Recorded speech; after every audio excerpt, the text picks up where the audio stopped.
राम राम शेतकरी मित्रांनो, पुन्हा एकदा टरबूज या पिकामध्ये मी आपल्या टरबूज उत्पादक शेतकऱ्यांचे मनपूर्वक सहर्ष स्वागत करतो. मित्रांनो, मी आज माझ्या जिल्ह्यामध्ये म्हणजेच अहिल्यानगर या जिल्ह्यामध्ये आलेलो आहे. जामखेड तालुका बाळगाव या गावामध्ये मी आलेलो पाहायला मिळतोय. पूर्ण जो प्लॉट आहे शेतकरी मित्रांनो हा टरबूज पिकाचा, तर हा काढणीच्या अवस्थेमध्ये आपल्याला सध्या 2-4 दिवसामध्ये तिथं आलेला पाहायला मिळेल. आणि टरबूज पिकाच्या सेटिंगचा जर विचार केला तर खूप चांगल्या प्रकारची सेटिंग आहे, तर ती टरबूज या पिकामध्ये झालेली आपल्याला पाहायला मिळते. आणि सध्या जर टरबूजाची साईज जर पाहिली तर ॲव्हरेज आपल्याला 4-4.5 किलोच्या पुढं या टरबूज या पिकाची साईज आपल्याला इथं झालेली पाहायला मिळते. मित्रांनो, या प्लॉटमध्ये आता सध्याच्या कंडिशनला पूर्ण प्लॉटचं जर तुम्ही निरीक्षण केलं तर हिरवागार एकसारखा जो प्लॉट आहे तर तो पूर्ण हिरवागार आणि एकसारखा प्लॉट आपल्याला पाहायला मिळतोय. याच्या व्यतिरिक्त या प्लॉटमध्ये आपल्याला जो काही भुरी किंवा ज्याला आपण पावडरी मिल्ड्यू म्हणतो तर याचा सुद्धा आपल्याला जो काही प्रादुर्भाव आहे तर या कंडिशनला इथं पाहायला मिळत नाही. पूर्ण जर प्लॉटचा जर विचार केला मित्रांनो तर तुम्ही वेल पहा, पूर्ण हा जो मधली जागा आहे तर ती वेलानी झाकून घेतलेली आहे. वेलानी जास्तीत जास्त जागा झाकून घेतल्यामुळं या प्लॉटवरती आपल्याला जो काही टरबूज या टरबूजाच्या फळाला जे कवर लावावं लागतं पहा सनबर्निंगपासून वाचण्यासाठी, तर ते लावण्याची इथं गरज पडलेली नाही. आणि आपल्या शेतकरी मित्रांनी वेलाच्या सहाय्याने आपलं जे टरबूज पीक आहे तर ते तिथं झाकून ठेवलेले आहेत. आपल्यासोबत आपले या प्लॉटचे प्रगतशील शेतकरी सुद्धा आहेत. मित्रांनो, दादांचा हा टरबूज या पिकाचा प्लॉट आहे. शरद, आपलं एकदा नाव गाव सांगा दादा. शरद बाबासाहेब शिकारे, राहणार बाळगाव, तालुका जामखेड. बाळगाव तालुका जामखेड या तालुक्यातील हे एक प्रगतशील शेतकरी आहेत. अजून आपल्यासोबत इतर शेतकरी मित्र सुद्धा या प्लॉटवरती इथं पाहणी करण्यासाठी आले होते. दादा, आपण या प्लॉटची लागवड केव्हा केली होती? 27 जानेवारी. हा 17 जानेवारी. 17 जानेवारीला ह्या प्लॉटची लागवड केली होती. रोपं लावले होते का? हा, रोप. आणि मित्रांनो, आजच्या तारखेचा जर विचार केला तर 20 मार्च आपल्याला इथं पाहायला मिळतोय. म्हणजे बऱ्यापैकी 60 दिवसाच्या पुढं हा प्लॉट गेलेला आहे. आणि 60 दिवसाचा हा लाईव्ह प्लॉट आहे शेतकरी मित्रांनो. शेतकरी दादांनी आपल्या टरबूज या पिकाची जी रोपं आहेत तर याची लागवड केली. दादा, लागवडीचं अंतर किती आहे? 6 बाय 6.25 फूट. 6 बाय 6 या फुटावरती आपण झिगझॅग पद्धतीने लावलं. झिगझॅग पद्धतीनं आपल्याला इथं लागवड झालेली पाहायला मिळते मित्रांनो. आणि पूर्ण हा जो प्लॉट आहे दादा तर 2 ओळीमधलं अंतर पूर्ण झाकून गेलेलं आहे. आणि आता सरासरी सेटिंग तुम्हाला कशी वाटते या प्लॉटवरती? एकदम योग्य. आता एकदम दाट मध्ये सेटिंग आहे.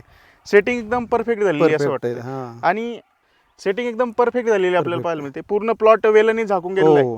आज 60 दिवसाच्या पुढे प्लॉट गेलेला आहे तरी देखील तुम्हाला हिरवागार वाटतो. प्लॉट मध्ये काही समस्या जाणवते सध्याच्या कंडिशन? आणि जे सध्या आपला टरबूज पिकाचं जे फळ आहे तर ते सरासरी किती वजनापर्यंत गेलेलं आहे? आता आपलं 5 पर्यंत आहे. 5 बी 6 बी, पण सरासरी 4.5-5 पर्यंत. बरोबर. आता आपले व्यापारी आपल्या शेतामध्ये येत आहे प्लॉट पाणी करायला. हा, आता चालूच होते म्हणजे अजून काय. हा, तर आज एक 20 मार्च आपल्याला तारीख पाहायला मिळते दादा. आणि आजच्या कंडिशनला बाजारभाव काय अंदाज आहे? बाजारभाव आता सध्या तर एक 10 पर्यंत, 10 रुपयाच्या आसपास आपल्याला पाहायला थोडं कमी झालेलं आहे. कमी झालेला आहे सध्या. बरोबर. तर हे जे तुम्ही प्लॉट एवढा सुंदर चांगल्या प्रकारे विकसित केलेला आहे, याच्या पाठीमागचं म्हणजे तुमचं काही तंत्रज्ञान वगैरे तुम्ही वापरलेलं आहे का? हो, आम्ही पाटील बायोटेकचं सगळं मार्गदर्शन घेतलेलं आहे. पाटील बायोटेकचं जे टरबूज पिकाचं पुस्तक येतं त्या हिशोबाने तुम्ही सगळं केलेलं आहे नियोजन. याच्या अगोदर तुम्ही टरबूज पिकाची कधीपासून लागवड करताय? आता आम्ही हे 3रं वर्ष आहे. 3रं वर्ष कंटिन्यू टरबूज पिकाची लागवड करताय. तर आता तुम्ही रिसेंटली एक प्लॉट काढणी केलेला आहे, तर त्याचं 1 एकर क्षेत्रामध्ये किती ॲव्हरेज आलं सर? आता आम्हाला मोठा मालच 1 एकर मध्ये 30 टन निघलेला आहे आणि छोटा निघलेला आहे 4 टन. 4 टन 2 नंबर 1 नंबरचा 30 टन निघाला. 30 टनाच्या आसपास निघलेला. अरे वा. तुम्हाला टरबूज पिकाची लागवड करताना कोणत्या कोणत्या समस्या 2-3 वर्षापासून रेग्युलर येत होत्या? समस्या असं काय ना, आता सगळं मार्गदर्शन आपले साहेब करीत होते त्याच्यामुळे काय आपल्याला म्हणजे समस्या. आमचे अहिल्यानगर जिल्ह्याचे प्रतिनिधी करम नलवाडे सर हे तुम्हाला पूर्ण मार्गदर्शन करीत होते. तर चालू शेतकरी मित्रांनो, आपण पूर्ण प्लॉटमध्ये एक प्लॉट पाहणी करण्याचा इथं प्रयत्न करूया.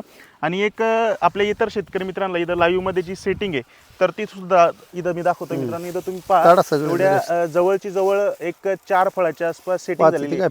5वं फळ पर आहे शेतकरी मित्रांनो. छोटं एक बारीक राहिलेलं आहे, परंतु जे मोठे फळ आहेत तर त्याची इथं तुम्ही लाईव्ह मध्ये जी साईज आहे तर ती सुद्धा पाहून घेऊ शकता. एकाच ठिकाणी नाही मित्रांनो, तर इथं सुद्धा तुम्ही पहा एक आता हे ऑलरेडी दादांनी झाकून ठेवलेले आहेत वेलाखाली.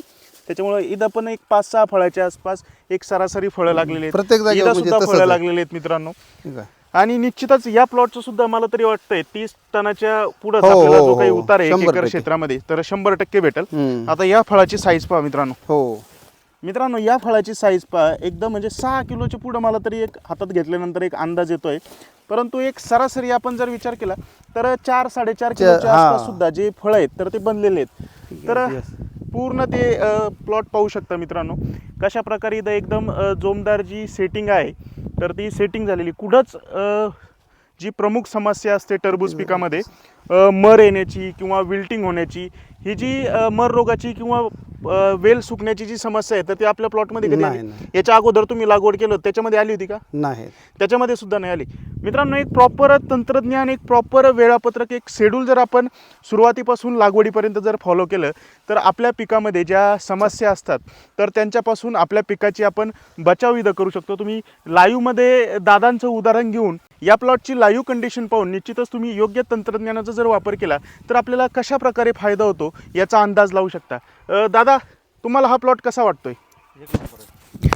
तुम्ही सुद्धा टरबूज या पिकाची लागवड केली होती ना? हो आहे ना आमच्याकडे. तुम्ही सुद्धा टरबूज या पिकाची लागवड केली होती हो आणि तुमचं उत्पादन किती आलं दादा? तुमचा हा प्लॉट हार्वेस्टिंग झालेला आहे ते का? काय हार्वेस्ट झालं एक प्लॉट 30 गुंठे होते, 4,000 रुपये होती, त्यात 25 टन माल निघलाय. बरोबर. एक नंबर आणि 2 गुंठ्यामध्ये 25 टनाच्या आसपास माल निघाला. माल निघला. 4,000 झाडाचा फक्त. हा 4,000 रुपये. बरोबर. एक नंबर माल होता सगळा. एक नंबर 21.5 टन निघला आणि आता- 2.5 टन बरोबर. 2 नंबर. दादांनी आता एक प्रयोग केलेला आहे जो टरबुजाचा बेड होता शेतकरी मित्रांनो तर तो त्याच बेडवरती सेम मल्चिंग पेपरवरती पुन्हा एकदा आता आपण टरबूज पिकाची लागवड केली.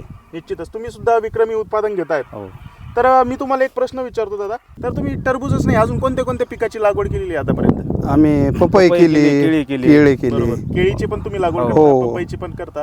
तर त्याच्यामध्ये सुद्धा आपलं तुम्ही जे तंत्रज्ञान आहे ते फॉलो करता. फॉलो कर. तर त्या पिकामध्ये सुद्धा उत्पादन वाढीमध्ये काही फरक जाणवला का आपल्याला? हा जाणवलं. निश्चितच चांगलं जाणवलं. क्वालिटी चांगली येते बरोबर. आणि उत्पन्नही चांगलं निघते. उत्पन्न सुद्धा चांगलं निघतं. हो. तर शेतकरी मित्रांनो निश्चितच आपलं पाटील बायोटेक तंत्रज्ञानाच्या माध्यमातून आम्ही वेगवेगळ्या पिकासंदर्भात आपल्या शेतकरी मित्रांना तिथं मार्गदर्शन करण्याचा प्रयत्न करतो आणि आपल्या कंपनीचा असा काही उद्देश नसतो की तुम्ही फक्त आपल्याच कंपनीचे उत्पादने किंवा औषध वापरण्याचा प्रयत्न करा. आम्ही एक तुम्हाला प्रॉपर कॉम्बिनेशन, प्रॉपर जे स्ट्रक्चर आहे तर ते बनवून देण्याचा प्रयत्न करतो. भलेही तुम्हाला आपल्या कंपनीचे कुठलंही प्रोडक्ट वापरायचं नसेल तरी आम्ही तुम्हाला निःशुल्क मोफत इथं मार्गदर्शन करण्याचा प्रयत्न करतो. शेतकरी मित्रांनो स्क्रीनवरती जो नंबर दिसतोय त्याच्यावरती तुम्ही मेसेज करून कोणत्याही पिकाची समस्या, फोटो, व्हिडिओ काढून आम्हाला पाठवा.